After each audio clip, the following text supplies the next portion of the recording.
তারপরে হচ্ছে embankment, barrage, gate, এগুলোর আলাদা আলাদা কাজ। বাঁধের কাজ কখনো ওভারফ্লো করানো না, বাঁধের কাজ হলো পানি আটকায় দেওয়া। ড্যাম, এমব্যাঙ্কমেন্ট, এগুলোর কাজ হলো পানি আটকায় দেওয়া, এবং অনেক অনেক ক্ষেত্রেই এগুলো অনেক উঁচা হয়, এগুলোর উপর দিয়ে আবার গাড়ি যায়। ড্যামের উপর একটা রোড থাকে, কালভার্ট। সেরকম উইয়ার, এই যে উইয়ার, এটাও একটা হাইড্রোলিক স্ট্রাকচার, কিন্তু এটা হলো একটি ওভারফ্লো হাইড্রোলিক স্ট্রাকচার। এর কাজ হলো পানিকে এটার উপর দিয়ে চালনা করা। এগুলো আপনি দেখছেন, ল্যাব করছেন না সবাই? ল্যাবে জিনিসটা দেখছেন না? জি ম্যাম, ঠিক আছে। জি ম্যাম। হ্যাঁ, ল্যাবে গিয়ে দেখলে কিন্তু ভালো লাগে। ল্যাবে জিনিসটা হলো আরো ভালোভাবে দেখা যায়। যারা ল্যাব করে নাই, এমনি এমনি ডাটা শিট দিচ্ছে, রিপোর্ট দিচ্ছে, ওদের নিজেদের মিস হয়ে গেছে একটা বড় জিনিস। ল্যাবে জিনিসটা দেখতে অনেক সুন্দর লাগে এবং জিনিসটা খুব ভালোভাবে বোঝা যায়। আর উইয়ারটাই আপনি পড়ছেন দুই প্রকারের, একটা পড়েছেন ট্রায়াঙ্গুলার আর একটা পড়েছেন রেক্ট্যাঙ্গুলার। দুইটাই ছিল শার্প ক্রেস্টেড, পাতলা। ল্যাবে যখন কাজটা করছেন আপনি দেখছেন যে দুইটা উইয়ারই প্লেটের মতো ছিল, প্লেটের মতো ইনসার্ট করে দিছে, বসাই দিছে, পাতলা পাতের মতো। তার মানে তারা ছিল শার্প। আর আজকে আমরা যেটা দেখব সেটা হবে ব্রড, ব্রড ক্রেস্টেড উইয়ার। আপনি দেখতে পারবেন জিনিসটা হলো ব্রড ক্রেস্টেড উইয়ার। আরেকটা দেখবো আমরা, সেটা হলো স্লুইস গেট। তাহলে আগে দেখি হলো স্লুইস গেট। আজকের প্রথমটা হলো 9 নাম্বারটা, ফ্লো বিনিথ আর স্লুইস গেট। এটা হচ্ছে 9 নাম্বার এক্সপেরিমেন্ট আপনার। তো প্রথমেই আপনাকে যেটা বুঝতে হবে যে এটা আর কোনো ওভারফ্লো হাইড্রোলিক স্ট্রাকচার নয়। এটা হচ্ছে এমন একটা সিস্টেম যার কাজ হলো প্রয়োজন অনুযায়ী পানি আটকানো আবার ছেড়ে দেওয়া, প্রয়োজন অনুযায়ী। ওয়েটিং রুমের সবাইকে তো আমি, ওরা তো অটোমেটিক আসতে পারে, যে এটা দেওয়া আছে, এটা দিলে তো অটো অ্যাডমিশন। আমার মনে হয় কেউ নাই এখানে, কাউকে তো দেখায়ও না। এই যে এখানে কেউ নাই, তো এখানে কেউ থাকলে তাকে আমার অ্যাডমিট করা লাগতো।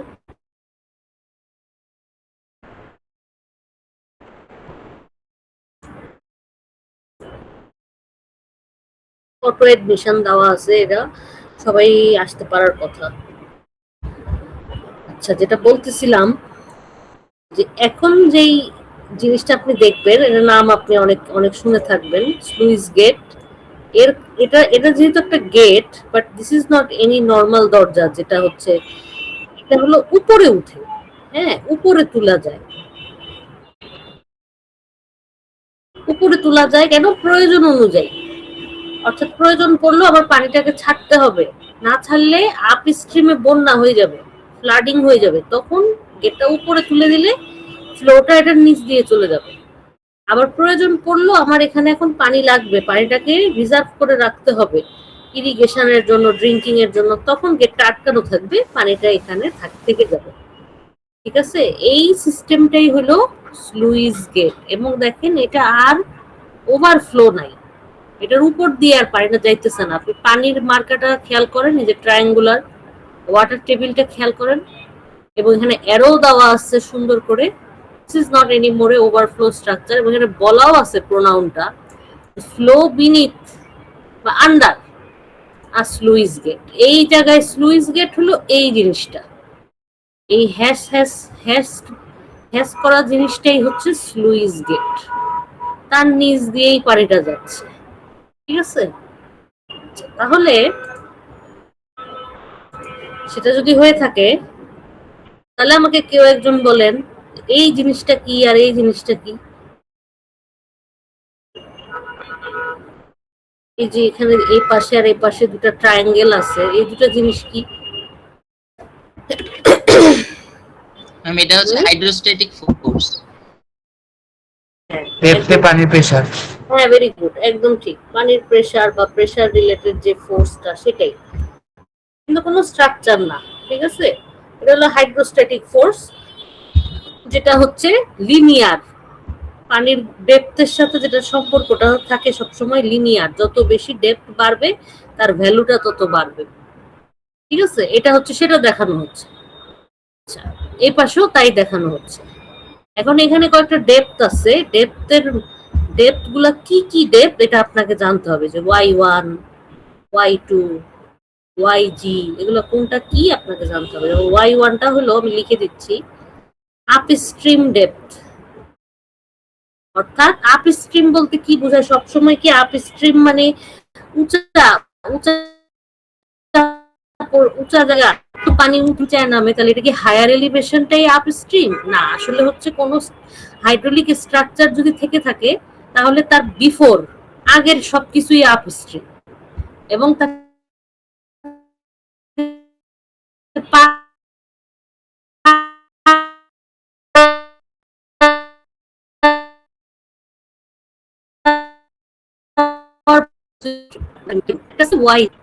YG টা হলো গেট ওপেনিং। গেট ওপেনিং, এই স্লুইস গেটটাকে কতটুকু তোলা হলো সেটাই হলো আপনার YG। তাহলে তাহলে বুঝতে পারতেছেন আপনি যে Y1 Y2 YG এগুলো হচ্ছে আপনি ল্যাবে মেজার করতে পারবেন খুব সহজেই। কিভাবে আপনি গেটটা তুলে দিবেন, ফ্লো দিবেন, পানি ছাড়বেন, পানিটা এটা আসবে, এসে এটার মধ্যে বাধা খাবে, খেয়ে নিচ দিয়ে চলে যাবে।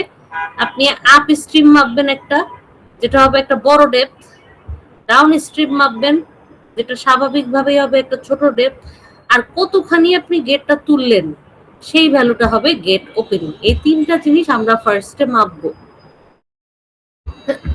এক্সপেরিমেন্ট 9,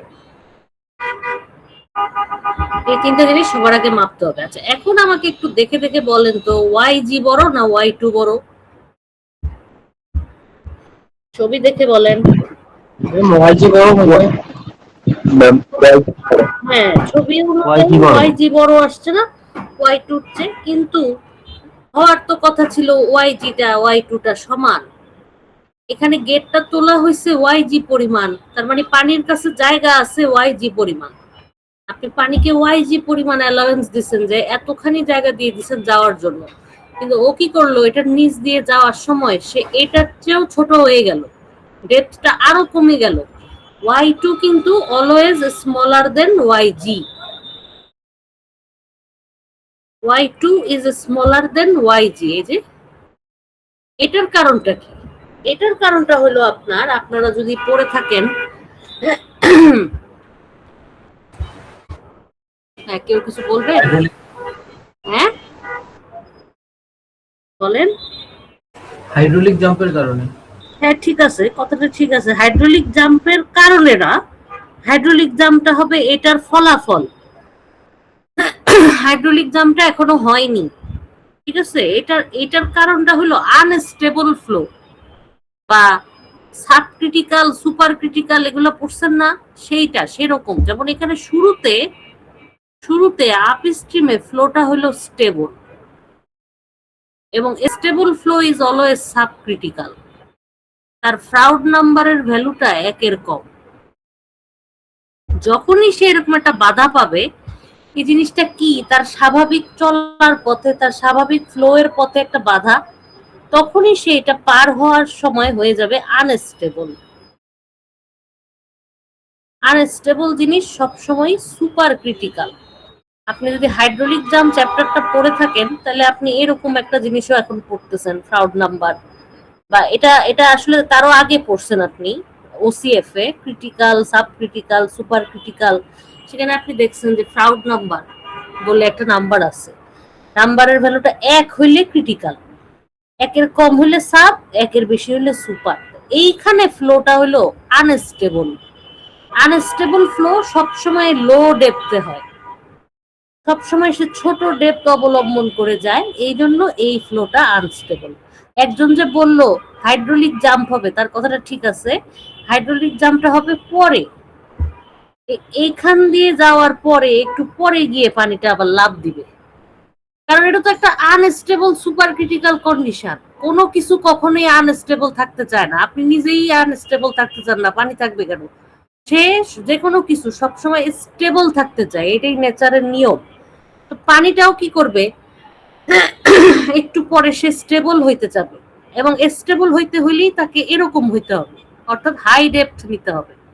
হাই ডেপথ নিতে হইলেই লাফ দিতে হবে, জাম্প করতে হবে। হ্যাঁ, হাইড্রোলিক জাম্প, জিনিসটা জাম্প করতেছে, জাম্প করে সে উপরে উঠবে। হাইড্রোলিক জাম্পটা ঘটবে তারপরে। আপনাদের এই ছবিটায় হাইড্রোলিক জাম্পটা দেখানো আছে, আমি দেখাচ্ছি।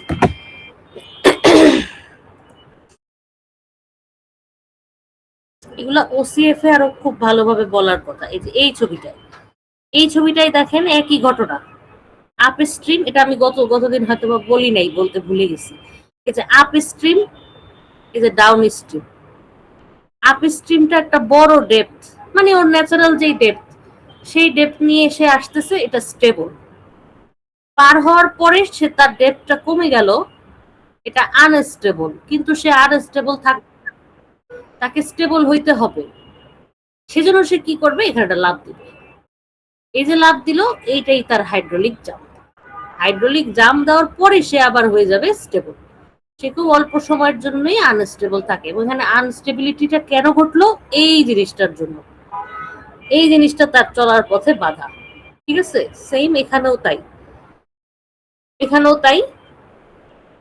এই জিনিসটাই স্লুইস গেটটার কারণে এখানে ঘটনাটা এরকম ঘটলো। আচ্ছা, তাহলে যেটা বলতেছিলাম যে y2টা হচ্ছে yg এর চেয়ে ছোট। ঠিক আছে, তাহলে সে এখানে জায়গা পাইছিল yg পরিমাণ, কিন্তু সে ডেপথ নিল y2 পরিমাণ। এখানে একটা ঘটনা ঘটলো, ঘটনাটা হলো ফ্লো কন্ট্রাকশন। ফ্লো কন্ট্রাকশন, এখানে ফ্লোটা কন্ট্রাক্ট করে গেল, ফ্লোটা চিকন হয়ে গেল। সে যতটুকু জায়গা পেয়েছিল পুরাটা জায়গা সে খরচ করে নাই, পুরাটা জায়গা সে নেয় নাই, সে তার চেয়েও কম ডেপথ ধরে গেছে। এই জন্য এখানে একটা ফ্লো কন্ট্রাকশন আছে। এখন আমাকে বলেন, আপনি এর আগে আর কোথায় এরকম ঘটনা দেখছেন, ফ্লো কন্ট্রাকশন? বলেন, বলতে হবে।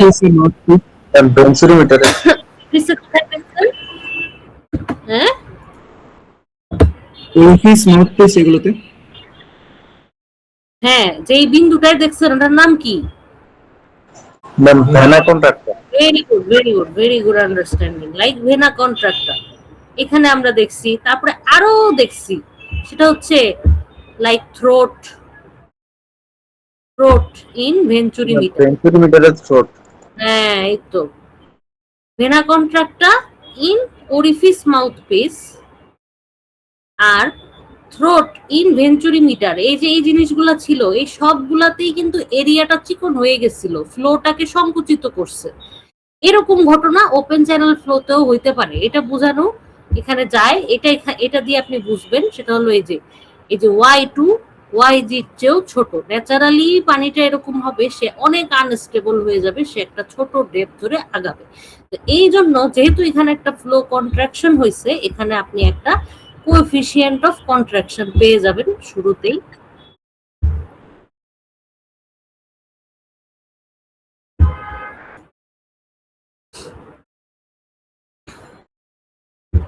যেটা হবে হচ্ছে y2 বাই yg। যেহেতু y2 টা ছোট আর সবসময় কোএফিসিয়েন্ট গুলো হয় একের কম, y2 বাই yg। এখানে আপনি একটা এরকম একটা কোএফিসিয়েন্ট আপনি পাবেন, coefficient of contraction y2 by yg। এখন আমার উদ্দেশ্য হইলো ফ্লো মাপা। এই যে আজকের এক্সপেরিমেন্টের উদ্দেশ্য হচ্ছে ফ্লো বিনিথ আ স্লুইস গেট, এটা করা, ফ্লো মাপা, তাই না? তো ফ্লো মাপতে হলে এই যে আপ স্ট্রিম আছে, ডাউন স্ট্রিম আছে, আমাকে স্লুইস গেটের নিচে, আপ স্ট্রিমে, ডাউন স্ট্রিমে বা নিচে কোনো একটা জায়গায় আমাকে ফ্লোটা মাপতে হবে। ঠিক আছে, এটাই হলো আমার উদ্দেশ্য। তাহলে ফ্লো মাপার জন্য আমাকে যে ফর্মুলাটা ইউজ করতে হবে, সেটার জন্য আমাকে আগে বার্নৌলির থিওরামটা অ্যাপ্লাই করতে হবে। এই যে বার্নৌলির এনার্জি ইকুয়েশন অ্যাপ্লাই করতে হবে ইন বিটুইন 2 পয়েন্টস। ঠিক আছে, আপনারা নিশ্চয়ই এই ইকুয়েশনটা ফ্লুইড মেকানিক্সে তো অহরহ ইউজ করছেন, পাইপের ভিতরে 2টা পয়েন্টে। এটা তো ওপেন চ্যানেলেও ইউজ করা যায়, এটাও নিশ্চয়ই দেখতেছেন এতদিনে। কিভাবে ইউজ করা যায়? এই যে আমাদের 2টা পয়েন্ট আছে, 1 আর 2, আপ স্ট্রিম আর ডাউন স্ট্রিম। আমি এই 2 জায়গায় বার্নৌলির ইকুয়েশনটা অ্যাপ্লাই করলাম। এই যে y1 plus b1 square by 2g, y2 plus b2 square by 2g। এখানে z নাই, এখানে জেড জেড এখানে এখানে কি জেড আছে নাকি নাই? উত্তর হলো জেড আছে। জেড থাকা আর না থাকা এখানে একই কথা, কারণ এই যে এটা তো একটা সমতল। যদি স্লোপ হইতো অন্য ঘটনা ঘটতো, এটা তো সমতল, জেড থাকা না থাকা একই কথা। এরপরে ভি কে ভাঙেন, ভি কে ভেঙে এটা লেখেন V equal to Q by area.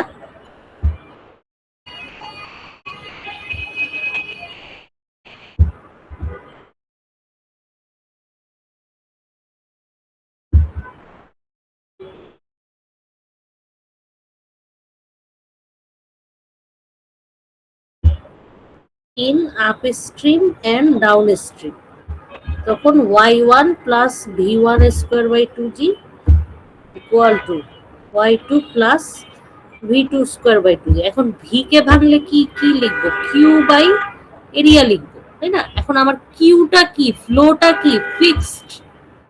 এই যে ফিক্সড, উপর থেকে নিচ পর্যন্ত প্রত্যেকটা গ্রুপের জন্য তার ফ্লোটা ফিক্সড। পানি তো এখানে কমা বাড়ার কোনো সুযোগ নাই, পানির ডেপথটা কমতেছে বাড়তেছে, কিন্তু পানি তো এখানে আপনি কোথাও কোনোখান দিয়ে চ্যানেল করে বের করে দেন নাই, বা কোনো এক্সট্রা এক বালতি পানি ঢেলেও দেন নাই। পানি শুরুতে যা আছে শেষেও তাই আছে, পানির এখানে ফ্লোটা ফিক্সড, কিউটা ফিক্স। তাহলে কিউ যদি ফিক্স হয়, এরিয়া কি হবে? এরিয়াটা চেঞ্জ হতে থাকবে। এরিয়াটা হবে কি?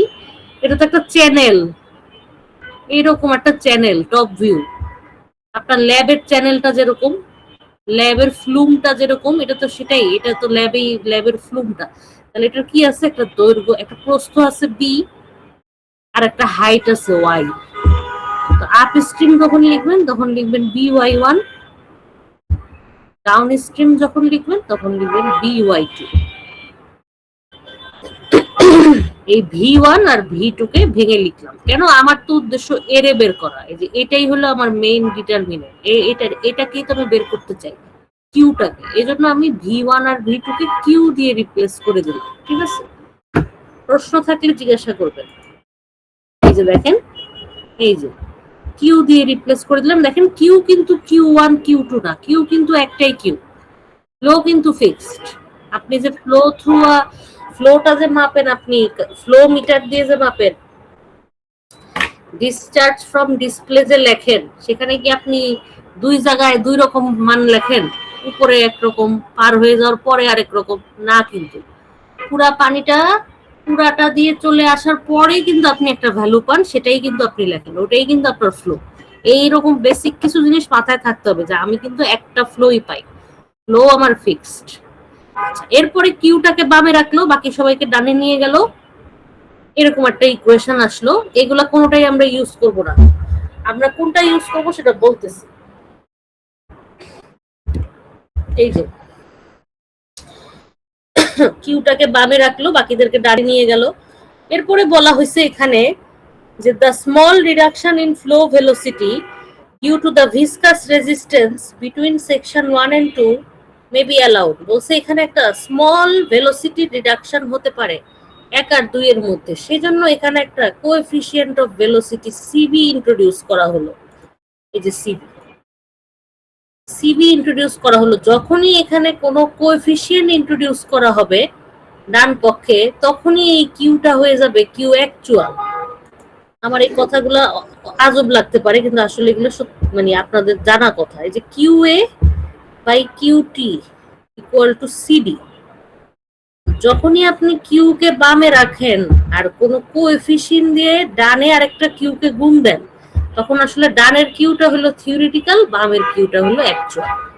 কোএফিসিয়েন্ট দিয়ে গুণ দেওয়া মানেই এটা এ আর নো মোর থিওরিটিক্যাল, এ হয়ে গেছে অ্যাকচুয়াল। এখানে যতগুলা কিউ আছে সবাই হচ্ছে অ্যাকচুয়াল। এই যে প্রথমে সিবি একটা কোএফিসিয়েন্ট আসলো, এরপরে হচ্ছে এইটা যেটা আমি শুরুতেই বললাম, সিসি কোএফিসিয়েন্ট অফ কন্ট্রাকশন। এই যে সিসি আরেকটা কোএফিসিয়েন্ট আসলো। সিসির সংজ্ঞাটা কি? y2 বাই yg, এটা কিন্তু আমি শুরুতেই বলছি।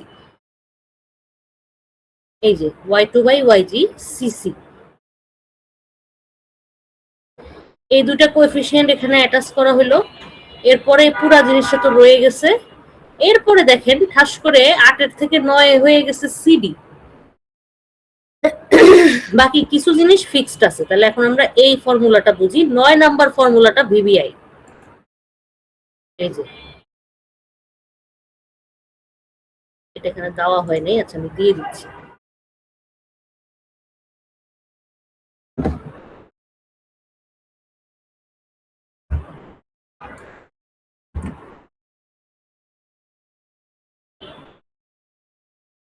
দেখেন এই বড় ফর্মুলাটা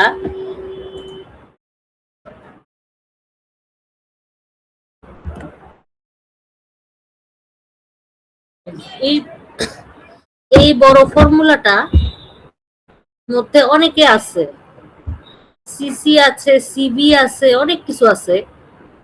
পরের লাইনেই ঠাস করে এটাকে লিখে ফেলছে সিডি। তাহলে তার মানে কি এখান থেকে কারো কিছু কিছু জিনিসের নাম দিছে সিডি, তাই না? তাহলে সেটা কতটুক? সেটা হলো একটু। CD equal to CC into CV by আর কোন জিনিসটা, এই যে নিচের জিনিসটা, এই শুরুর এতটুক আর নিচের এতটুক, এর নাম দিছে হলো সিডি। নিচের জিনিসটা হবে রুট। এই ফর্মুলায় ভুল আছে, বইয়ের ফর্মুলাটায় ভুল আছে, এখানে কিন্তু নিচের রুট হবে CC YG by Y one plus one. এই জিনিসটার নাম দেওয়া হয়েছে সিডি, কোএফিসিয়েন্ট অফ ডিসচার্জ। কিন্তু আমরা সিডি বের করি কিভাবে? কেউ একজন বলেন, অন্য অনেক এক্সপেরিমেন্টে যে আপনি করছেন, আমরা সিডি বের করি কিভাবে? এভাবে না? জি স্যার। কিউএ বাই কিউটি না? জি ম্যাম। হ্যাঁ, আমরা এখানেও এভাবেই করব। এখানেও আমরা QA by QT equal to CD করেই করব, কিন্তু সিডির আবার একটা বিশদ সংজ্ঞা আছে। এই স্লুইস গেটের জন্য সিডিটা হলো CC into CB by root over CC into YG by Y one plus one. বুঝছেন? এটা হলো সিডি। এই পুরাটা। এর আগের সিডি গুলার মধ্যে তো আপনার এগুলা কিছুই ছিল না, সরাসরি কিউএ বাই কিউটি করে ফেলতাম। আজকেরটা তো তাই করব, কিন্তু আজকেরটা আবার অন্য অনেকগুলা কোএফিসিয়েন্ট নিয়ে তৈরি, এবং কিছু ডেপথ তো আছে এটার মধ্যে, যে ওয়াইজি ওয়াই ওয়ান। প্রথমেই তো বলছি 3টা ডেপথ তো শুরুতেই মাপবেন আপনি, ওয়াই ওয়ান ওয়াই টু ওয়াইজি। আচ্ছা, এখন দেখেন আস্তে আস্তে আমি এটা আরো ভাঙতেছি। এখন দেখেন আমি বলছি যে আপনি যখনই সিডি দিয়ে কোনো কিউ কে গুণ দিবেন, সাথে সাথে এটা হয়ে যাবে। এখন আমি এটাকে ব্যাখ্যা করতেছি। এই যে তার মানে আমি বলছি যে আপনি যখনই সিডি দিয়ে কোনো কিছুকে গুণ দিবেন, তখনই সেটা হয়ে যাবে অ্যাকচুয়াল, আর ডানের জিনিসটা হয়ে যাবে থিওরিটিক্যাল। তাহলে এখানে আসলে থিওরিটিক্যাল কিউ কতটুক? এই যে এটুক, এই যে দেখেন এটা। তার মানে এটাই হলো আমার আজকের মেইন ফর্মুলা। ফর্মুলাগুলো আবার ভালো মতো বুঝাবো, আগে ধাপে ধাপে যাই। এই দেখেন, এটা হলো আজকের মেইন ফর্মুলা। কিসের ফর্মুলা? সবখানি তো আপনি একটা কিউ এর ফর্মুলা বের করেন। এই যে থিওরিটিক্যাল ডিসচার্জ ফর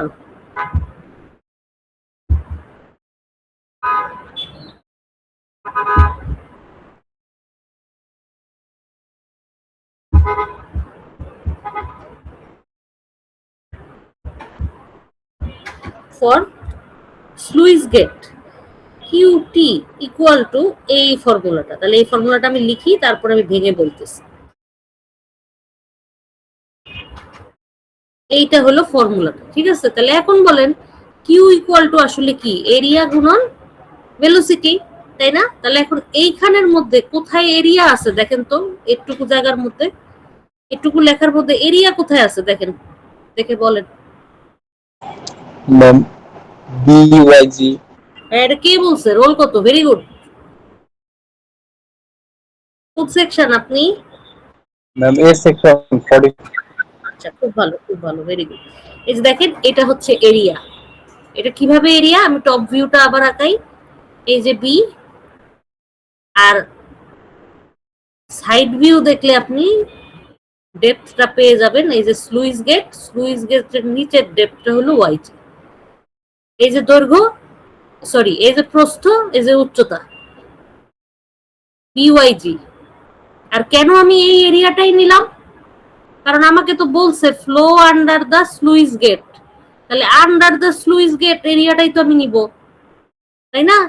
পুরা জিনিসটার বিটা তো ফিক্সড, ল্যাবের চ্যানেলটার দৈর্ঘ্যটা, সরি প্রস্থটা কিন্তু ফিক্সড, উইথটা বারবার দৈর্ঘ্য বলতেছি, ল্যাবের চ্যানেলটার উইথটা কিন্তু ফিক্সড, একটা চিকন একটা চ্যানেল, উইথটা ফিক্সড।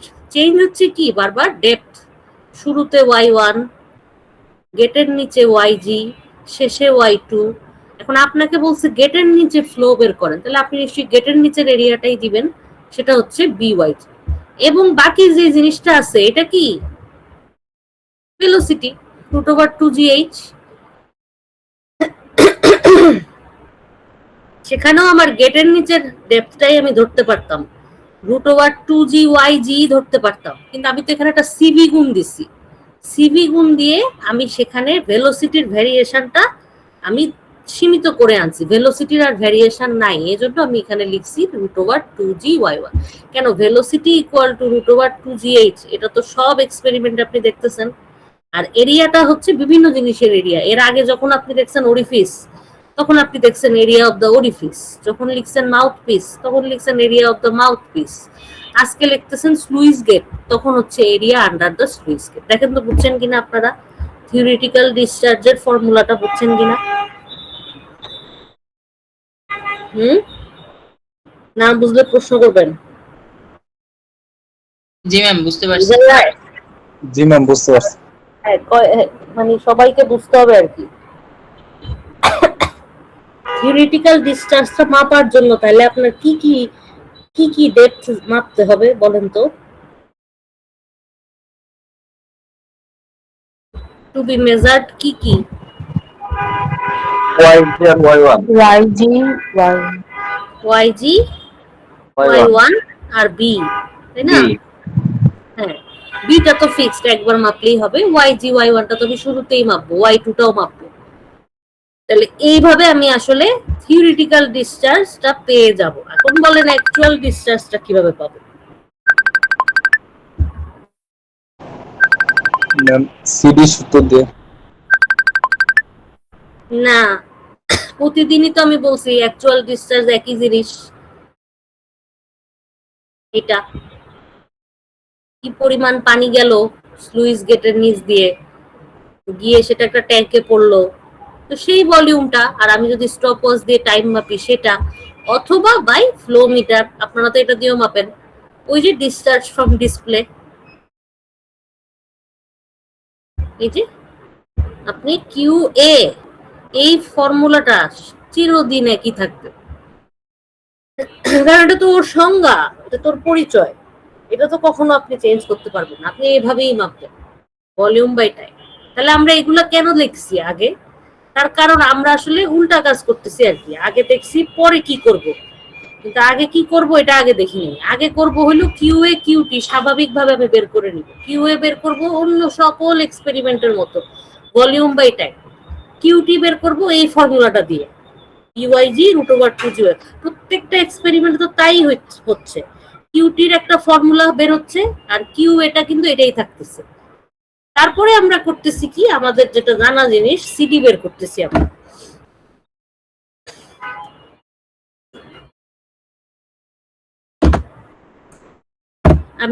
আমি এখানে লিখে দিচ্ছি স্টেপ।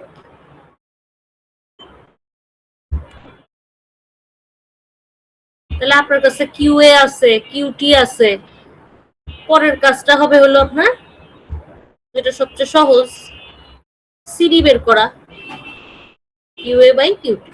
এটাই তো ওর জন্মগত ফর্মুলা, ওর সংজ্ঞা, ওর পরিচয়, এটাই আপনি বের করবেন।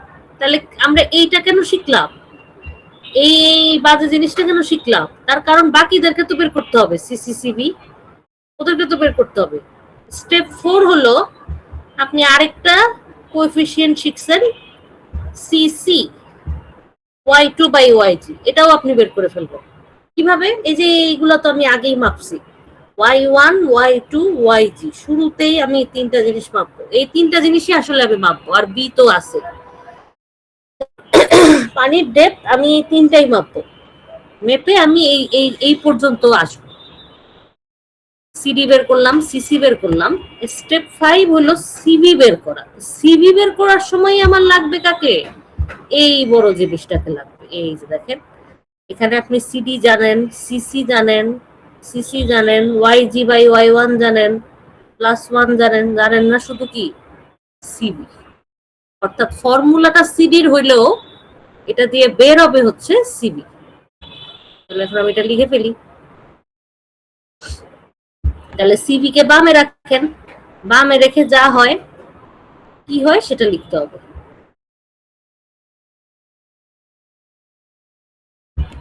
কি হবে? সিসি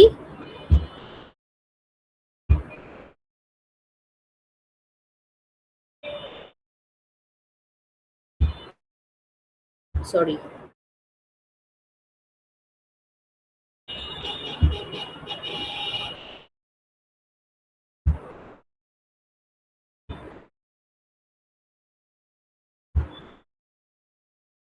এরকম।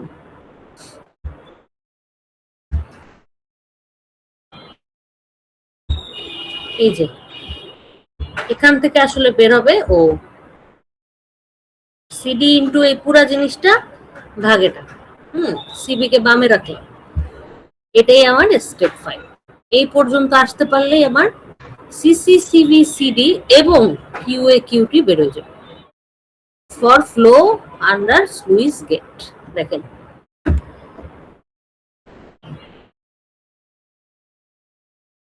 পরীক্ষায় আপনাকে ব্যাক ক্যালকুলেশন করতে দিতেই পারে, কুইজে আপনাকে বলতেই পারে যে সিসি সিডির ফর্মুলা আছে, এই দুইটা দেওয়া আছে, আপনি সিডি বের করেন। সেটা অন্য বিষয়, আপনাকে তো আগে ল্যাবের প্রসিডিওরটা শিখতে হবে। ল্যাবে কিন্তু ফর্মুলাটা সিডির হইলেও এখান থেকে বের হবে হচ্ছে সিবি। তার কারণ সিডি তো আমরা কিউএ বাই কিউটি করে বের করব, যেটা সিডির অ্যাকচুয়াল ডেফিনেশন, সেটা দিয়ে বের করব। সিসি আমরা বের করব y2 বাই yg দিয়ে, এই যে এটা দিয়ে। তাহলে এখান থেকে আসলে আমার বের হবে কে? সিবি। ঠিক আছে, আমাকে কিন্তু তিনটা কোএফিসিয়েন্টই বের করতে হবে স্লুইস গেটের জন্য, মানে তিনটাই হবে স্মলার দ্যান 1। হ্যাঁ, তাহলে এখন আমরা একটু দেখে আসি কি লেখা এখানে। এই যে কিউ থিওরিটিক্যাল দেওয়া আছে, কিউ এর জিনিসটা, কিউ এই জিনিসটা, এটা তো আসলে সিডির সংজ্ঞা। এর থেকে কিন্তু আমরা বামে রাখি সিডি কে, রেখে তারপর কাজ করি। কিউ এ তো আসলে ভলিউম বাই টাইম। আচ্ছা, এটুক পর্যন্ত হয়ে গেলে আমাদের অবজেক্টিভের এই জিনিসটা হয়ে যাবে, যে to determine the discharge beneath the sluice gate. এটা এটা তো আপনি বের করলেন, কিউ এ করলেন, কিউটি করলেন, এটা আপনার বের হলো। আসেন তো আপনারা। জি ম্যাম। হুম, ম্যাম এই যে এটা আপনার বের হয়ে গেল,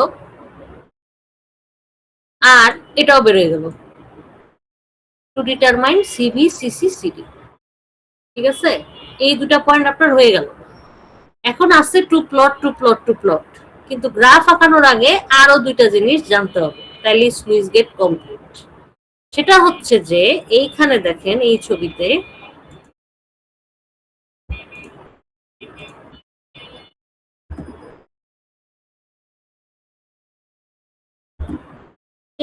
দেখেন, এখানে কিছু ফোর্স দেখানো হচ্ছে, যার মধ্যে বামে ডানে যেটা, সেটা আপনারা বলতে পারছেন খুবই ভালো, হাইড্রোস্ট্যাটিক ফোর্স। হাইড্রোস্ট্যাটিক ফোর্স, তাই না? হাইড্রোস্ট্যাটিক ফোর্সটা কি? পানির ডেপথ। পানির ডেপথের জন্য যেই ফোর্স, যেটা হচ্ছে কি আপনার ডেপথের সাথে সাথে বাড়ে, এজন্যই এই জিনিসটা এরকম লিনিয়ার এবং ইনক্রিজিং। কোন দিকে? নিচের দিকে। যেদিকে ডেপথ বেশি সেখানে ফোর্সও বেশি, প্রেসারও বেশি। সেটাই হলো হাইড্রোস্ট্যাটিক ফোর্স। সেটা শুরুতেও আছে, শেষেও আছে। এখানে একটু ফর্মুলায় ভুল আছে, এটা হবে হাফ। এখানে ম্যানুয়ালে দেওয়া দুই, দুই না, দুই পাশেই হবে হাফ। হাফ রোজি y1 স্কোয়ার, হাফ রোজি y2 স্কোয়ার। এটা এরকম কেন হলো? আচ্ছা, এটা যদিও আমার এখানে বলার কথা না, এটা ফ্লুইড মেকানিক্স এর অঙ্ক, তারপরেও আমি বলে দিচ্ছি যে এটা হচ্ছে হাইড্রোস্ট্যাটিক ফোর্স।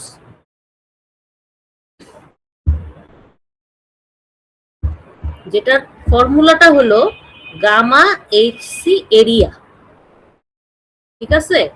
গামাকে ভেঙে লিখলে হয় রো জি, এইচসিটা হলো কি ডেপথ অফ সেন্ট্রয়েড। তাহলে এটা একটা রেক্ট্যাঙ্গুলার চ্যানেল, একটা রেক্ট্যাঙ্গুলারের সেন্ট্রয়েড থাকে মাঝখানে, তাহলে y1/2। আর এরিয়াটা কি? এরিয়া দৈর্ঘ্য গুণন প্রস্থ b ইন্টু y1। এতটুকু হচ্ছে এইচসি আর এতটুকু হচ্ছে এরিয়া। তাহলে আপনি এটাকে লেখেন half rho g y1 square, B এর ভ্যালু 1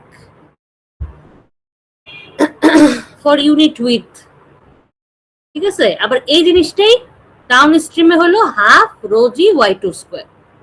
ওকে, এই দুটো হলো আপনার হাইড্রোস্ট্যাটিক ফোর্স, এটাও হাইড্রোস্ট্যাটিক ফোর্স। কিন্তু এইখানে দেখেন আরেকটা ফোর্স আছে। এই ফোর্সটা কি? এটা হলো ইম্পালস মোমেন্টাম, বা আপনি ফ্লুইড মেকানিক্সের চ্যাপ্টার 6 পড়ছেন যে অনেক সময় পাইপের কম্পোনেন্টের উপর ফ্লো এর সময় পাইপের কম্পোনেন্ট গুলো একটা হঠাৎ করে একটা জোরে ফোর্স অনুভব করে, ইম্পালস মোমেন্টাম, ঠিক আছে? Force on the reducer, force on the bend, force on a nozzle, force on a spillway, অনেক রকম অঙ্ক আছে সেখানে। আমি জানি না আপনারা কতটুকু দেখছেন, আমি পড়াই যখন আমি সবগুলাই দেখাই। তো ওইখানে একটা ফোর্স আপনি দেখছেন ইম্পালস মোমেন্টাম ফোর্স। এখানেও কি গেটটা একটা ইম্পালস ফোর্স পাবে না? হঠাৎ করে এসে পানিটা এর গায়ে একটা ধাক্কা দিল, তো সে কি এমনি এমনি থাকবে? সে তো একটা ফোর্স পাবে। সেই ফোর্সটাই হচ্ছে এই জিনিসটা যেটা এখানে দেখানো হচ্ছে, এই যে এইটা, ঠিক আছে? তাহলে এটার একটা নাম আছে নিশ্চয়ই,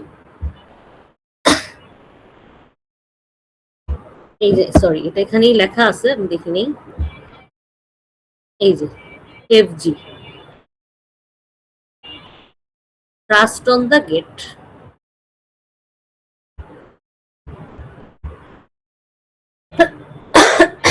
trust on the gate due to the flow, flow এর কারণে গেটের উপর যে থ্রাস্টটা আসবে, হঠাৎ করে সে যে বাড়িটা খাবে, সেটাই কি এফজি।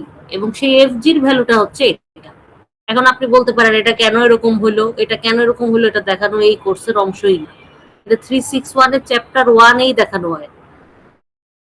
চ্যাপ্টার 1 কিনা ভুলে গেছি, ইউনিফর্ম ফ্লো মেবি, সেখানেই দেখানো হয়। এটা একটা অঙ্ক হিসেবেই আছে। হাফ রোজি, উপরে y1 minus y2 whole to the power cube, নিচে y1 প্লাস y। এখানে y1 হলো আপ স্ট্রিম, y2 হলো ডাউন স্ট্রিম। শেষ। আপনি কিন্তু এখনো পর্যন্ত শুরুতে যা মাপছেন y1 y2 yg, ওই তিনটা দিয়েই কিন্তু চলতেছে, এছাড়া নতুন আর কোনো কিছুই কিন্তু মাপা হয়নি। বিটা তো ফিক্সড, ঠিক আছে? এভাবেই কিন্তু এটা হচ্ছে। তাহলে এটা হলো thrust on the gate due to the flow. এখন বলছে যে আপনি চিন্তা করেন এই জিনিসটা কিন্তু হাইড্রোস্ট্যাটিক না। এই জিনিসটা হাইড্রোস্ট্যাটিক না আমি কিভাবে বুঝলাম? কারণ যে কোনো জিনিস হাইড্রোস্ট্যাটিক হলে তার চেহারাটা হবে ত্রিভুজ, কিন্তু এটা চেহারাটা তো ত্রিভুজ না। এটার চেহারাটা তো যেরকম সেরকম, অর্থাৎ টু দি পাওয়ার কিউব, আবার নিচে আরেকটা সেরকম। কিন্তু আমি যদি ধরি এটার চেহারাটা ত্রিভুজ, আমি যদি ধরি এই এই ফোর্সটা আসলে হাইড্রোস্ট্যাটিক ফোর্স, এরকম যদি ধরি, তাহলে নিশ্চয়ই আমি এটা একটা ফর্মুলা লিখতে পারবো। তাহলে সেই ফর্মুলাটা আমি কত লিখবো? আমি যদি ধরি যে এই গেটের উপর যে থ্রাস্টটা আসছে সেটা একটা হাইড্রোস্ট্যাটিক ফোর্স, তাহলে সেটা আমি কত লিখবো? আমার এটা তো গামা এইচসি এরিয়া, এটা তো ফিক্সডই থাকবে। হ্যাঁ, সেটা কত হইতে পারে কেউ একজন বলেন? Rho G, gamma equal to rho G, এইচসিটা কত হবে? ডেপথ অফ দ্য সেন্ট্রয়েড, তাই না? আমি চাচ্ছি গেটের উপর ফোর্স বের করতে, ফোর্সটাকে ধরবো আমি হাইড্রোস্ট্যাটিক।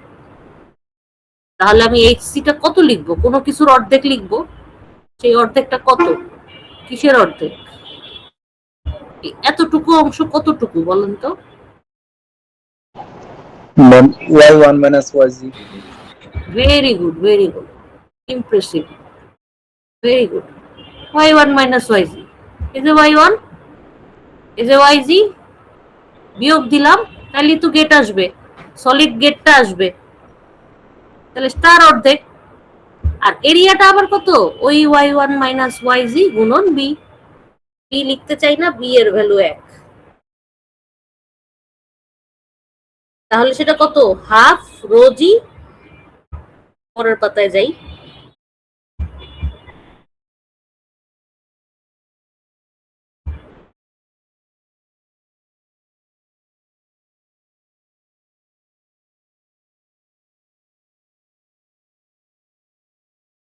দেখেন এটাই, এই যে এটা half rho g y1 minus yg whole square. তাহলে এটা আমি কি লিখলাম? এটা লিখলাম আমি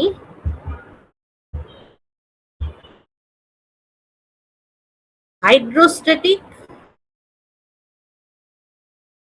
ফোর্স অন দা গেট। এটা কিন্তু অ্যাকচুয়াল না, actual force on the gate না, অ্যাকচুয়াল থ্রাস্ট অন দা গেটটা হলো এফ জি। এটা হচ্ছে হাফ রো জি y1, দাঁড়ান এটা একটু দেখে লিখি, মুখস্থ নাই, y1 মাইনাস y2।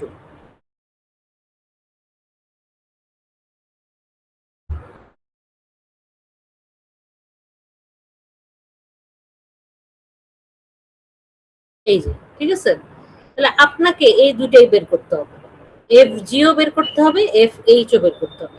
কিছুই না, আপনি তো এগুলো আগেই বের করছেন, y1 y2 yj আগেই বের করছেন। এই ফর্মুলার মধ্যে বসায় এই দুটো জিনিস আপনাকে বের করতে হবে। বের করে আপনাকে বলতে হবে, আপনি নিজেই দেখে বলেন তো এফ জি বড় না এফ এইচ বড়? ছবিটা দেখে বলেন, এফ জি বড় না এফ এইচ বড়?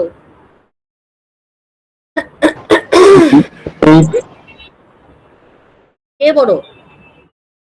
এফ জি বড় না এফ এইচ বড়? এই ছবিটা দেখেই তো বলা যায় যে এফ এইচ যখন বের করছি পুরাটাকে ত্রিভুজ ধরছি, তাহলে এখানে একটা এক্সট্রা অংশ ধরছি না? C ma'am. হ্যাঁ, তাহলে কে বড়? এফ এইচ বড়। F bro. হ্যাঁ, আর এফ জি যখন বের করছি তখন কিন্তু আমি ওকে ত্রিভুজ ধরি নাই, এ কিন্তু এখান দিয়ে কার্ভ হয়ে গেছে। এফ জিতছে কিন্তু এফ এইচ বড়।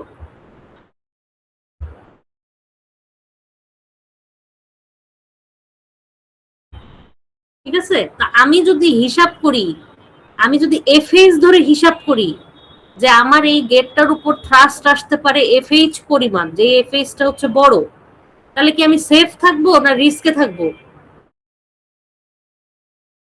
সেফ, কারণ আমি তো একটা বড় ভ্যালুকে ধরলাম। আসতে তো পারে তার চেয়ে ছোট, আসল ভ্যালুটা তো তার চেয়ে ছোট, তাই না? আসতে পারে 200, কিন্তু আমি অ্যাজিউম করে নিছি আসতে পারে 500।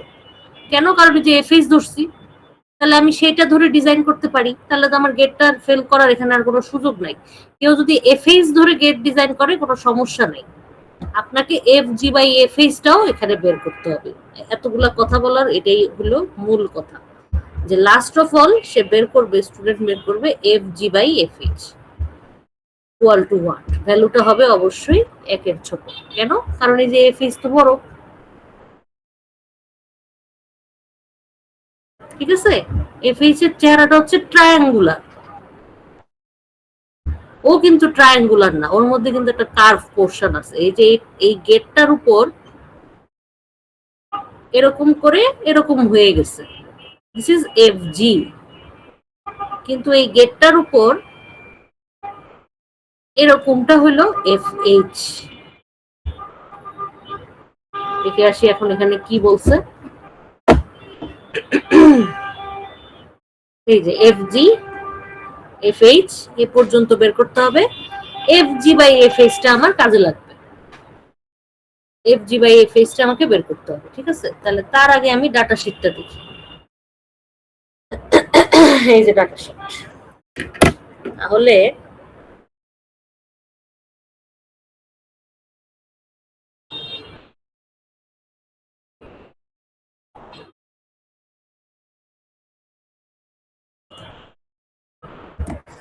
এই যে ডাটা শিটের মধ্যে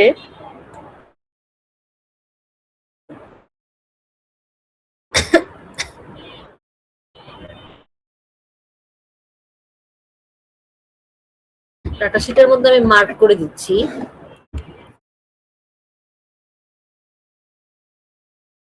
এই যে yg y1 y2 এটা হচ্ছে প্রি মেজার্ড, এটা আপনি প্রথমেই মাপবেন 3 ডেপথস,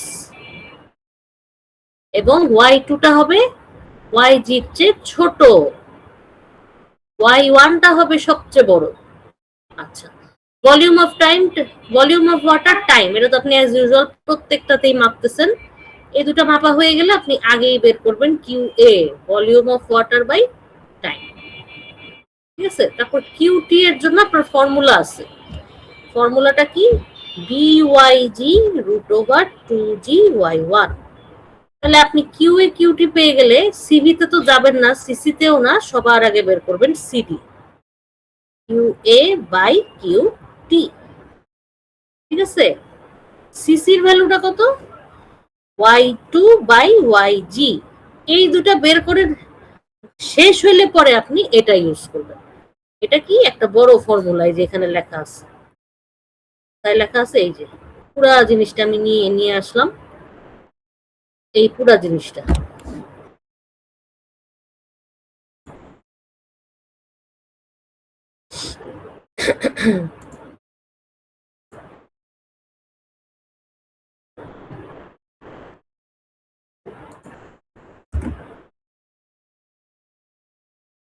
আমার এই লেখার মধ্যে ভুল থাকার কথা না, তাও আপনারা একটু দেখেন। ঠিক আছে, আচ্ছা, এরপর আবার দুটা জিনিস আছে। একটা হচ্ছে এইটা, একটা হচ্ছে এইটা। এইটা যে বের করবেন F G by F H, তার আগে আপনি এখানে জায়গা রাখবেন, এটারে আপনি লিখবেন এফ জি, তার পাশে আরেকটা লাইন টেনে আপনি লিখবেন এফ এইচ, তারপরে আপনি লিখবেন F G by F H, এবং এই ভ্যালুটা অবশ্যই হবে 1-এর কম। ঠিক আছে, আচ্ছা, এবার আপনি এই জিনিসটাও বের করে রাখবেন, yg বাই y1। কোনো সমস্যা নাই, এগুলো তো আপনি শুরুতেই বের করছেন, বারবার এক কথা বলতেছি। এই yg বের করছি, y1 বের করছি, এই ভ্যালুটাও আমি বের করে রাখবো, এটা আমার কাজে লাগবে। ঠিক আছে, সামনে আমার কাজে লাগবে। এখন আমার আছে 3টা প্লট।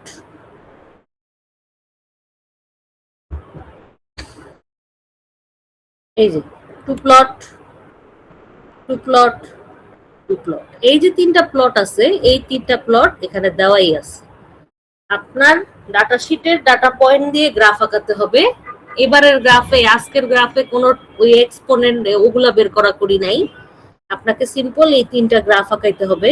এর মধ্যে প্রথম গ্রাফটা হলো সিসি সিডি ভার্সেস ওয়াইজি বাই ওয়াই1। সিডির চেহারাটা হবে স্যাড ফেস, সিসির চেহারাটা হবে হ্যাপি ফেস। এরপরেরটা হচ্ছে এটা y1 বাই কিউ এ। এই গ্রাফটা খুবই ইম্পর্টেন্ট, 2 নম্বর গ্রাফটা। কেন? কারণ এটা তো ডেপথ ভার্সেস ফ্লো, আগের মতো আর কি, আমরা যে আগে আঁকাইতাম flow versus depth, depth versus flow, এই গ্রাফগুলো ইম্পর্টেন্ট। এখানে আপনার দুইটা রেখা আসছে, একটা বলছে লোয়ার ভ্যালু অফ ওয়াইজি, একটা বলছে হায়ার ভ্যালু অফ ওয়াইজি। এই জিনিসটা কি? আচ্ছা, বলতেছি আমি, 1 মিনিট।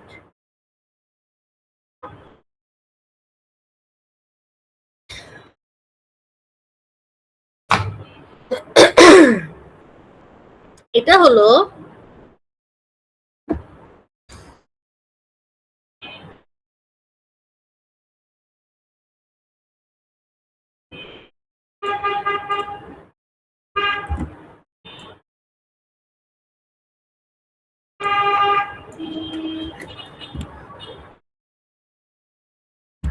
এটা তো আমি বললামই, সিডিটা হলো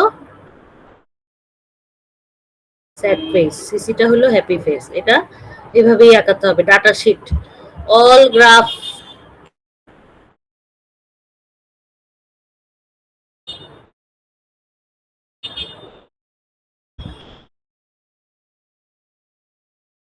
ডাটা শিট থেকে পয়েন্ট নিয়ে সবগুলো গ্রাফ আঁকাতে হবে। আচ্ছা, এখানে দেখেন বলছে lower value of YG, higher value of YG. প্রথমে আসবে লোয়ার ভ্যালু অফ ওয়াইজি, প্রথমে গেটটাকে অল্প তুলবে, মনে করেন 1 সেন্টিমিটার তুললো। এইভাবে কাজ করবে দুইটা গ্রুপ। তারপরে গেটটাকে একটু বেশি তুলবে, মনে করেন 3 সেন্টিমিটার, মানে এর চেয়ে বেশি তুলবে আর কি। বেশি বলতে খুব বেশি না। এভাবে কাজ করবে দুইটা গ্রুপ। দুইটা ভ্যারিয়েশনের জন্য এক্সপেরিমেন্টটা করা হবে। ঠিক আছে, ওয়াইজি এর দুইটা ভ্যারিয়েশন থাকবে। এই যে ডাটা শিট আছে না, এখানে তো অনেকগুলো আছে। আপনারা মনে করেন 4টা গ্রুপ করলেন, আমাদের তো এত গ্রুপ নেই, এত ডাটা পয়েন্টও নাই, আমরা তো এই পর্যন্ত লিখবো। তার মধ্যে এইখানে হবে 1-1, এখানে হবে 3-3 সেন্টিমিটার। বা মনে করেন 1 1 2 2, একটু বেশি করলো আর কি, উদাহরণ দিলাম। এই দুইটা জিনিসের জন্য দুই রকমের গ্রাফ আসবে। আপনি লিখবেন গ্রাফের মধ্যে আপনি লিখবেন yg এর ছোট ভ্যালুটা যত ধরছে তত, মনে করেন yg এর ছোট ভ্যালুটা yg equal to 1 centimetre, yg এর বড় ভ্যালুটা yg ইকুয়াল টু 5 সেন্টিমিটার ধরলাম। আপনি এটাই লিখবেন। আপনি লোয়ার ভ্যালু হায়ার ভ্যালু লিখবেন না, আপনি লিখবেন আপনার ভ্যালুটা কত, কত আপনার 1 না 5 সেটা লিখবেন। দুটা দিয়ে গ্রাফ আঁকাইতে হবে। হ্যাঁ, এই গ্রাফ দুটা খুবই খুবই, আরেকটা গ্রাফ আছে সেটাও খুবই ইম্পর্টেন্ট, এই যে এটা fg by fh versus yg by y1, এটাও আমি এখানে তুলে দিলাম। এই ইয়ের একটা সুবিধা কি, এক্সপেরিমেন্টের গ্রাফের শেপ গুলা কি হবে বলা আছে, এটা একটা সুবিধা না, গ্রাফের শেপ গুলা কেমন হবে বলাই তো আছে, ভুল করার চান্স কিন্তু কম। ঠিক আছে, এই যে তিনটা গ্রাফ এখানে আঁকাতে হবে। কোনো লগারিদমিক কোনো পেপার নাই, যে plain plain plain, all plain graph paper, plain graph পেপারে তিনটা গ্রাফ আঁকাতে হবে, তাইলেই শেষ হয়ে যাবে। হ্যাঁ, এই যে দেখেন এখানে শেষ, to determine discharge, to determine coefficients, তারপরে তিনটা প্লট করলেই আপনার স্লুইস গেটের এক্সপেরিমেন্টটা শেষ। আচ্ছা, আমরা এখন তাড়াতাড়ি পরেরটা দেখে ফেলি। পরেরটা খুবই ছোট, ভাগ্য ভালো পরেরটা ছোট, তাহলে তো অনেক সময় লাগতো। আচ্ছা, পরেরটা হলো, আচ্ছা আগে বলেন আগেরটায় কোনো প্রশ্ন আছে কিনা?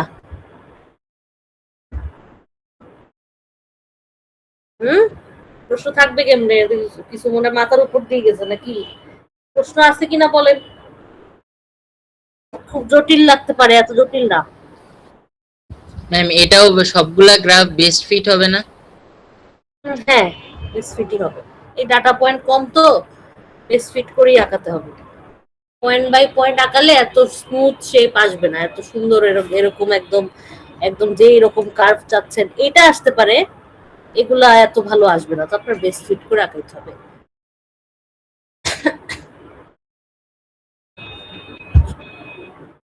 ঠিক আছে, আচ্ছা এখন আমরা পরেরটা দেখি। পরেরটা হলো flow over a broad crested weir. আমরা কিন্তু শার্প ক্রেস্টেড উইয়ারটা দেখে ফেলছি, এখন দেখতেছি ব্রড ক্রেস্টেড উইয়ার। তাহলে এই ছবিতে উইয়ারটা কোথায়? এই ছবিতে উইয়ারটা হচ্ছে এইখানে, এই যে this is the weir and this is the side view, this is the side view. Side ভিউটা দেখেই আপনি বুঝবেন this is broad crest or sharp crest. এটা একটা ব্রড ক্রেস্ট উইয়ার। কিভাবে বুঝলেন? এই যে ফ্লো এর দিকে এর একটা বেশ কনসিডারেবল ডাইমেনশন আছে। এটা এখন আর 2 মিলিমিটার 3 মিলিমিটার এত ছোট এত শার্প না, পাতলা পাতের মতো সে না, এখন এটা একটা ব্লক। ঠিক আছে, আগে আপনাকে এটা বুঝতে হবে।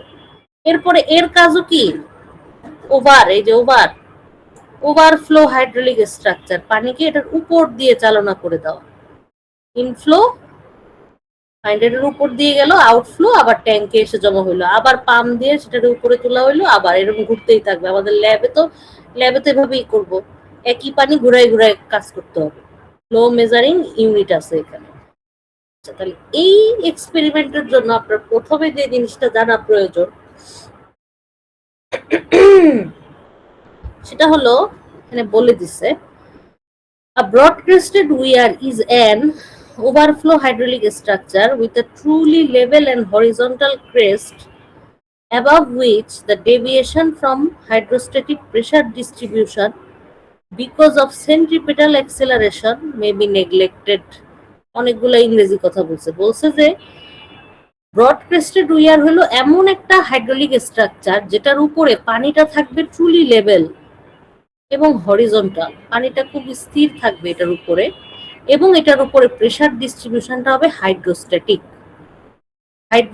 প্রেসার ডিস্ট্রিবিউশন থেকে সে যদি ডেভিয়েট হয়ে যায় সেই ভ্যালুটা নেগলেক্ট করা যেতে পারে, অর্থাৎ ডেভিয়েশনটা খুবই কম, প্রেসারটা হাইড্রোস্ট্যাটিক হবে।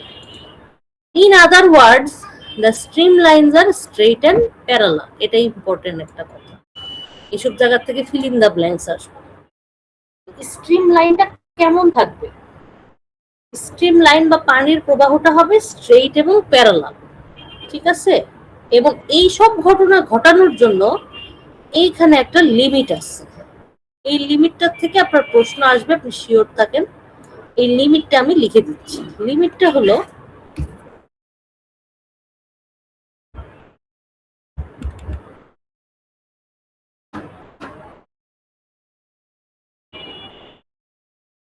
এইটা, এটা হলো সেই লিমিট। তাহলে এটা কি, এখানে কি বলছে কথাটা? এখানে বলছে যে H1/L, তাহলে H1টা কি? এই ছবি থেকে আরো ভালো দেখা যাবে, এই যে এখানে ছবিটা দেওয়াই আছে। H1টা হলো এই যে আপস্ট্রিম টোটাল এনার্জি বা আপস্ট্রিম ওয়াটার ডেপথ, বাই এলটা কি? এলটা হলো এই যে লেন্থ।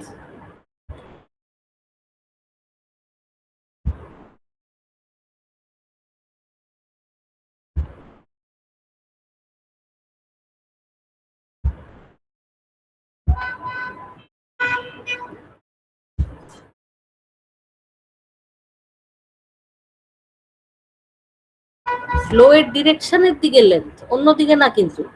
অন্যদিকে কিন্তু জিনিসটা দৈর্ঘ্য না, প্রস্থ। বি, এই যে এটা হচ্ছে আপনার front view, section front view, আর এটা হচ্ছে আপনার সাইড ভিউ। সাইড ভিউ থেকেই বোঝা যাবে জিনিসটা কি শার্প ক্রেস্ট না ব্রড ক্রেস্ট। ফ্রন্ট ভিউ তো দুজনের ক্ষেত্রেই সেম হবে। পাতলা পাত থাকলেও জিনিসটার ফ্রন্ট ভিউ এরকম চার কোণা আসবে, এরকম ব্লক থাকলেও চার কোণা আসবে। সাইডে গিয়ে দেখলে বোঝা যাবে যে এটার কি এল আছে নাকি নাই। যদি এল থেকে থাকে তাহলে H1/L এর এই লিমিটটা হচ্ছে ইম্পর্টেন্ট। এই লিমিটটা 7 থেকে 50-এর মধ্যে থাকতে হবে। কেন? কেনর উত্তর এখানে দেওয়া আছে। কেনর উত্তরটা হলো 7-এর বেশি থাকতে হবে, because otherwise energy losses above the wear crest cannot be neglected। মানে 7-এর বেশি না হলে এনার্জি লস হবে অনেক বেশি, আর 50-এর কম থাকতে হবে, so that hydrostatic pressure distribution এখানে হয়। তাহলে এখান থেকে আপনার প্রশ্নটা আসবে ওয়াই।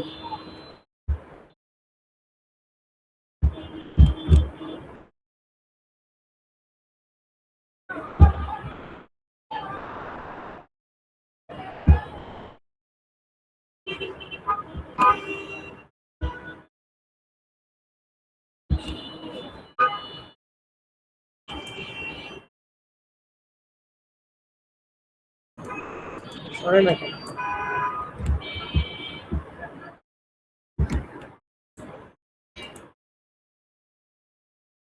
আচ্ছা, এটা পরের পেজে লিখি, এটা সরছে না।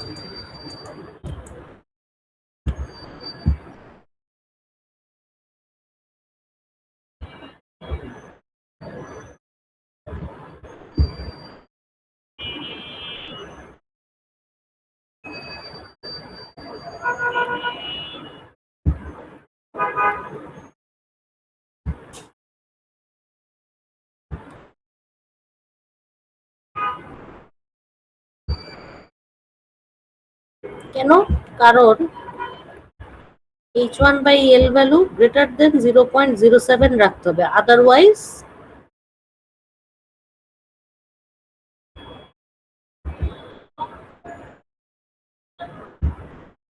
there will be high energy loss। আবার H1/L ভ্যালুটা স্মলার দেন 0.50 রাখতে হবে, আদারওয়াইজ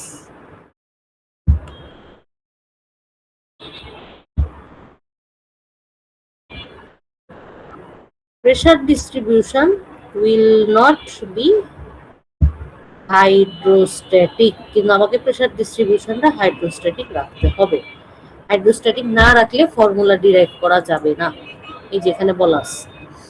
এটা একটা ইম্পর্টেন্ট প্রশ্ন, এখান থেকে আপনার এই প্রশ্নটা আসে। আচ্ছা, এরপরে বলছে যে এখানে একটা আপস্ট্রিম কর্নার আছে, এই যে আপস্ট্রিম কর্নারটা rounded. The upstream corner of the weir is rounded in such a manner that flow separation does not occur. তাহলে এটা হলো আপনার পরের ইম্পর্টেন্ট প্রশ্ন।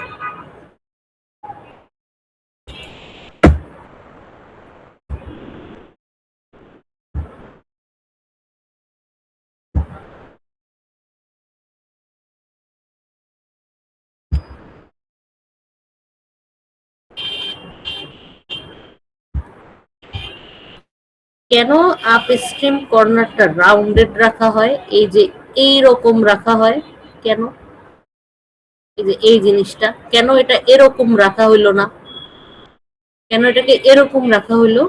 তার কারণ টু অ্যাভয়েড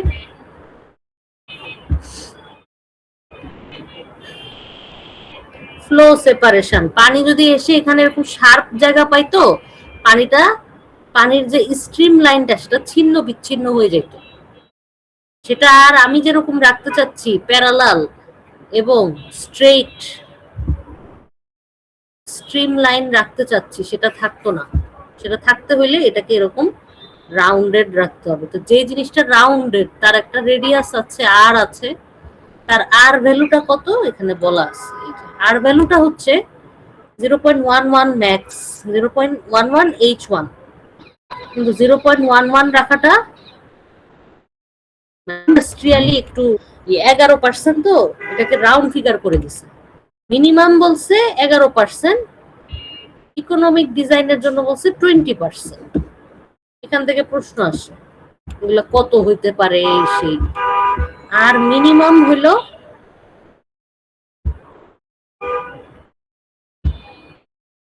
আর ইকোনমিক হলো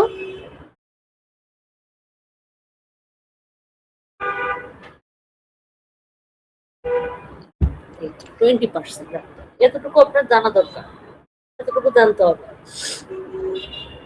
ঠিক আছে? তাহলে এটুকু জানলে পরে আরেকটা জিনিস আছে, সেটা হচ্ছে উইথ।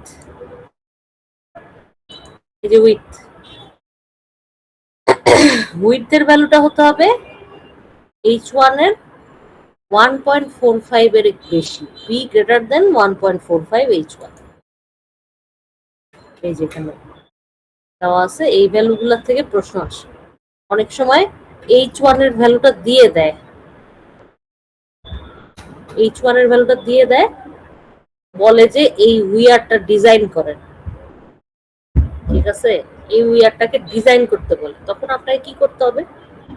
আপনাকে আর এর ভ্যালুটা বের করতে হবে, বি এর ভ্যালুটা বের করতে হবে, এল এর ভ্যালুটা এমন ভাবে বের করতে হবে যাতে সে এই রেঞ্জের ভিতরে থাকে। এটাই ডিজাইন, ঠিক আছে? এরকম প্রশ্ন অনেক সময় আসে। এখন আমি আবার এই ছবিটায় চলে যাচ্ছি, আর বেশি বাকি নেই, আর একটু ধৈর্য রাখেন, হয়ে যাবে।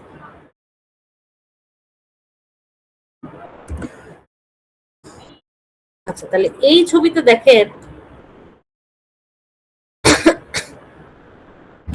এই ছবি অনুযায়ী দেখেন, এই যে পিটা হলো উইয়ারের নিজের হাইট, উইয়ার হাইট, যে দেখেন পি উইয়ার হাইট। H1টা হলো ওয়াটার ডেপথ, আর ক্যাপিটাল H1টা হচ্ছে এই দুইটা ডেপথের যোগফল, এই দুইটা জিনিসের যোগফল। এই যে H1 যোগ V1 স্কয়ার বাই 2g, তার মানে এটা হলো আসলে টোটাল এনার্জি, টোটাল এনার্জি। কিন্তু আমাদেরকে ফর্মুলাটা আনতে হবে এইটায়। টোটাল এনার্জিতে ফর্মুলা আনলে হবে না, আমাদেরকে ফর্মুলা আনতে হবে small H A. Small H A ফর্মুলাটা হলো এইটা, যেটা যে আগেও স্লাইডে ছিল, যে এটা।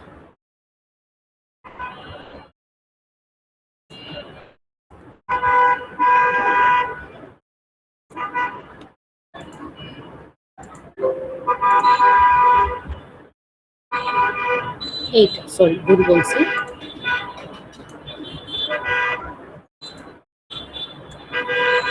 এইটা। This is the formula for theoretical flow.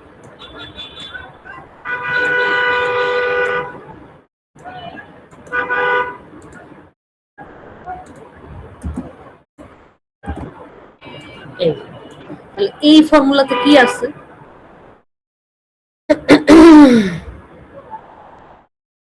এটা হলো অবশ্যই সিডি দিয়ে যেহেতু গুণ হয়ে গেছে, এটা কিউএ, একটু হলো আপনার কিউটি, কিন্তু আপনি তো কিউএ বের করবেন ভলিউম বাই টাইম করে, আর কিউটিটা হলো আপনার 2/3 whole to the power 1.5 root over G B H1 to the power 1.5।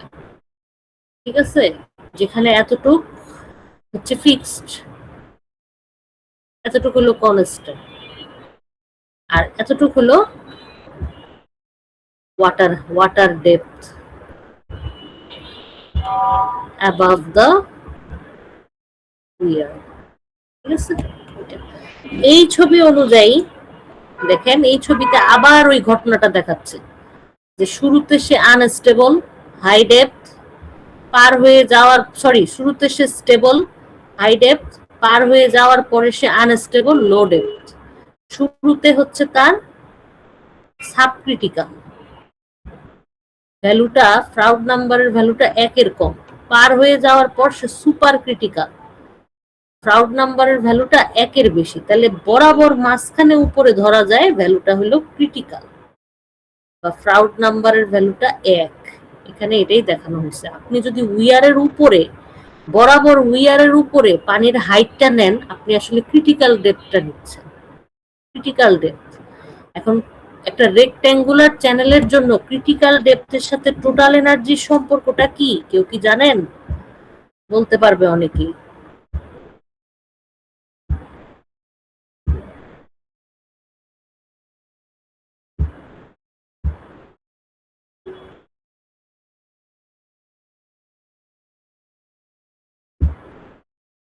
ঘুমাই গেছেন মনে হয় সবাই, আছেন নাকি?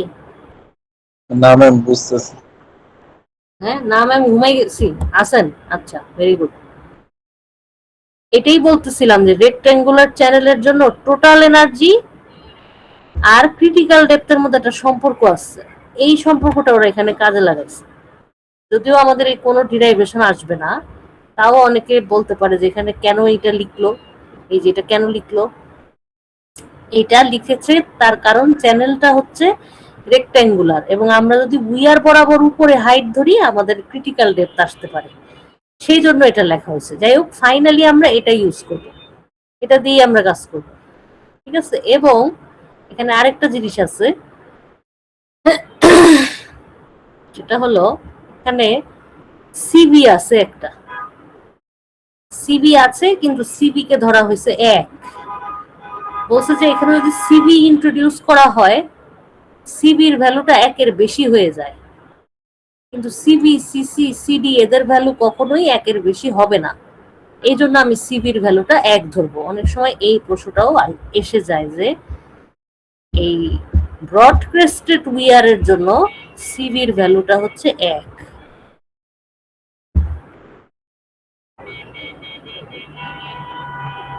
For broad crested weir. ঠিক আছে, এটাও আপনি দেখলেন। আর আচ্ছা, এখানে আরেকটা জিনিস আছে, সেটা হলো ফ্রাউড নাম্বার। এই যে বলছে যে ফ্রাউড নাম্বারের ভ্যালুটা, the limitation on H1 by P arises from difficulties experienced when the Froude number in the approach channel exceeds 0.45।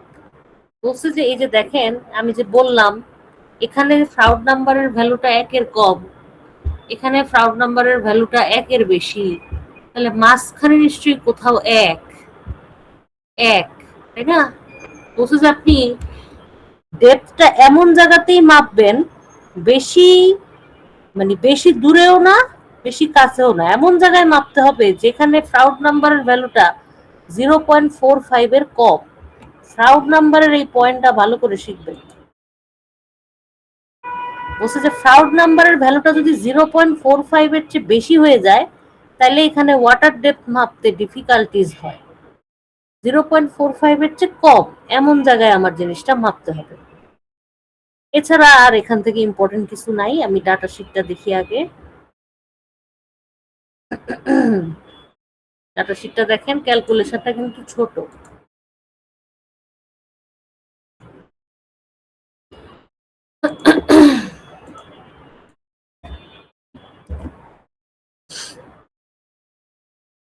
এই যে আবারও এখানে একই ফর্মুলাই আসলে আমরা বারবার ইউজ করি, ভলিউম, টাইম, ডেপথ। ও এখানে তো দেওয়াই আছে, আরো সহজ। কিউএ হলো ভলিউম বাই টাইম, কিউটি হলো এই যে বড় ফর্মুলাটা 2/3 whole to the power 1.5 P root G H1 to the power 1.5। এই যে water depth, coefficient of discharge QA by QT. আর এই জিনিসটা কেন মাপলো বলেন তো, H1 বাই এলটা কেন মাপলো? নিশ্চয়ই শুরুতে কোথাও এল লেখার জায়গা আছে, পি লেখার জায়গা আছে। পি হলো উই আর হাইট, এল হলো উই আর লেন্থ। বলেন তো এই জিনিসটা কেন মাপলো? যাতে কি দেখতে পারে ওরা? ম্যাম 0.5 এর চেয়ে যদি কম থাকে। Very good. 0.07 থেকে 0.50 ভিতরে আছে কিনা এটা আপনি ডিসকাশনে লিখবেন। আপনি এটা ডিসকাশনে লিখবেন যে হ্যাঁ আমার H1/L এর ভ্যালুটা 0.07 থেকে 0.5 এর ভিতরে আছে। যদি না থাকতো তাহলে আমার এই সমস্যাগুলো হতো। কি কি সমস্যা হতো এটা লেখা আছে, ঠিক আছে? একটুকু আপনার করতে হবে। আচ্ছা, এরপরে গ্রাফ আছে, তাহলে আমরা দেখি। To find CD for the wear, to observe, observe করেন যখন সে রেঞ্জের বাইরে চলে যায়। দেখেন এই যে এটা কিন্তু 7-এরও ছোট, 50-এর বড়, তার মানে এটা আপনার রেঞ্জের বাইরে। আমরা এটা অবজার্ভ করবো না, অযথাই এটা ডিস্টার্ব করে লাভ নেই, যেরকম চাইছে সেরকমই করবো। বলছে যে অনেক অল্প পানি দেন, অনেক অল্প পানি দেন মানে 0.07 এর চেয়ে অনেক কম, আবার অনেক বেশি পানি দেন, করে অবজার্ভ করেন কি হয় অবস্থাটা। এখানে খুবই আনস্টেবল সিচুয়েশন হয়ে যাবে, এটার দরকার নেই। এরপরে বলছে প্লট প্লট প্লট। কি plot? QA versus H in plain, QA versus H in log log, exponent, CD, এবং এই দুইটা গ্রাফ। এখানের জন্য এই দুইটা গ্রাফ ইম্পর্টেন্ট। এগুলো হবে বেস্ট ফিট। আর এই যে এই গ্রাফ থেকে আপনি আবার আগের মতো সিডি আর এইচ এর পাওয়ার বের করবেন। আজকের জন্য আপনার এই পাওয়ারটা হবে এই যে দেখেন কত, 1.5-এর কাছাকাছি। লিখে দিই আমরা গ্রাফটা, গ্রাফ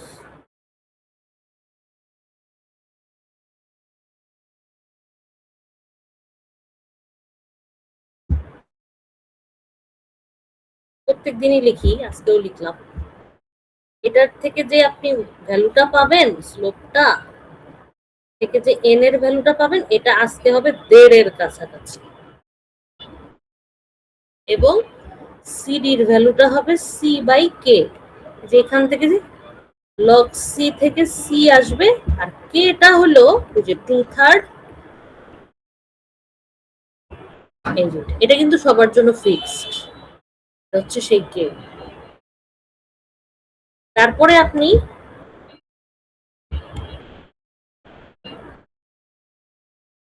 ক্যালিব্রেশন গ্রাফ যেভাবে সবসময় আঁকাইতেন, এটা আমার আর বলার কথা না, কারণ অনেকবার বলছি। এইভাবে আপনি একটা ইকুয়েশন পেয়ে যাবেন। এই যে সি, এই যে এন, এটা কত আসতে পারে? এটা 1.48 আসতে পারে, 1.55 আসতে পারে, 1.49 আসতে পারে, যত আসে। তো যত আসলো সেটা দিয়ে আপনি ইকুয়েশনটা দিয়ে পয়েন্ট বসায় আপনি এটা আঁকায় ফেলবেন, এটা হবে স্ট্রেট লাইন। আর গ্রাফ 3 কি?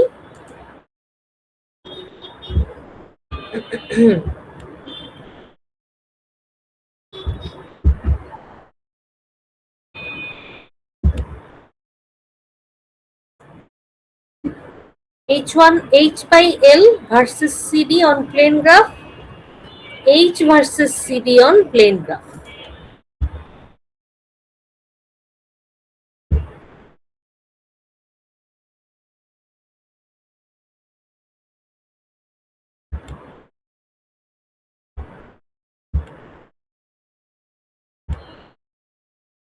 এই গ্রাফটার থেকে আপনি দেখবেন 0.07 এবং 0.50 বাহিরে চলে গেলে, এই রেঞ্জের বাহিরে চলে গেলে সিডির ভ্যালুটা কেমন হয় এটা দেখবেন। দেখে আপনি এটা ডিসকাশন করবেন, আর ভিতরে থাকলে কেমন হয় এটা লিখবেন। আর এটা থেকে তো আপনি সরাসরি এইচ ভার্সেস সিডি একটা ডেপথের সাথে সিডির সম্পর্ক পাবেন। একটা ম্যাক্সিমাম সিডির জন্য কত এইচ লাগে আপনি সেটা বের করলেন, ফর ম্যাক্সিমাম সিডি কতটুকু এইচ লাগে আপনার সেটা বের করলেন। এগুলো সবই হবে বেস্ট ফিট, ঠিক আছে? তাহলে আপনার 9-10 শেষ হয়ে যাবে, 10 শেষ হয়ে যাবে। এখন এটা জরুরি কথা বলতেছি, আচ্ছা এটুকু করলে শেষ। হ্যাঁ, যে কথাটা বলতে চাচ্ছিলাম সেটা হলো আপনাদের প্রজেক্টটা কবে, প্রজেক্ট প্রেজেন্টেশনটা কবে? 26 থেকে 29 এপ্রিল। 26 থেকে 30 এই উইকটা, তাই না? জি ম্যাম। আপনাদের কি ডাটা টাটা নেওয়ার কি আপডেট, কি কয়জন কি করছেন বলেন তো? A1 এর কি অবস্থা? ম্যাম A1 এর শেষ আজকে প্রজেক্ট করা। A2 প্রজেক্টের কাজ শেষ। প্রজেক্টের কাজ শেষ। জি ওরা কি নোমান? জি ম্যাম।